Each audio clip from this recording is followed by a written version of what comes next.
Ned Stark may not have worn the crown, but his death carried as much weight, if not more, than King Veeserys.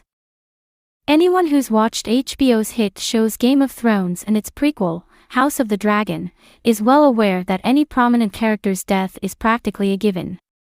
While most deaths are usually uneventful, given the setting of the shows, some deaths have dramatically reshaped the overarching storyline. Hey guys, welcome to my channel. Please don't forget to like and subscribe and also click on the notification bell to remain updated. Joffrey's moronic decision to publicly execute Ned Stark instigated the War of the Five Kings. The civil war that lasted 6 years brought forth the destruction of several Westeros noble houses, including major ones like House Tyrell and House Bolton.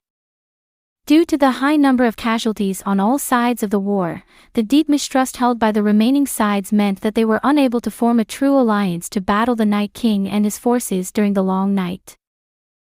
Although the Northern Alliance led by Daenerys Targaryen and Jon Snow finally prevails, Westeros, particularly King's Landing, turns into ruins after Daenerys burns thousands of civilians in what she believes to be the liberation of Westeros from the Lannisters. If Ned Stark were still alive, albeit in exile, there's a good chance that he and Stannis would have rallied multiple Westeros houses to depose the illegitimate King Joffrey.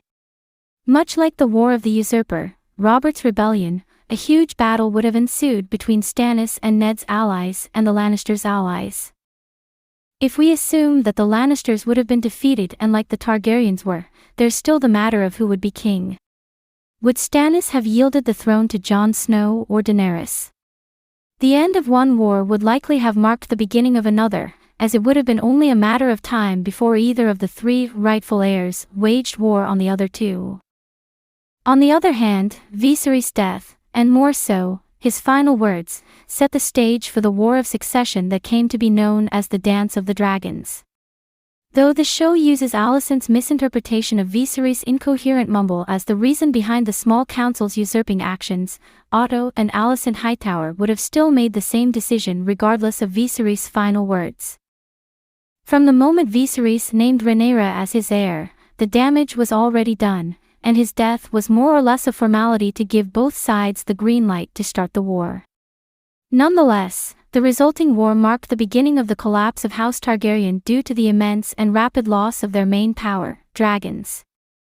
If we had to choose the more impactful death, it would have to be Ned Stark. Having said that, Viserys' decision to break centuries of tradition had a longer overall impact, as it set the course for internal strife within his house, weakening the Targaryen dynasty permanently. Thanks for watching. Please don't forget to like this video and drop comments. And most importantly, don't forget to subscribe and hit the notification bell so you don't miss anything.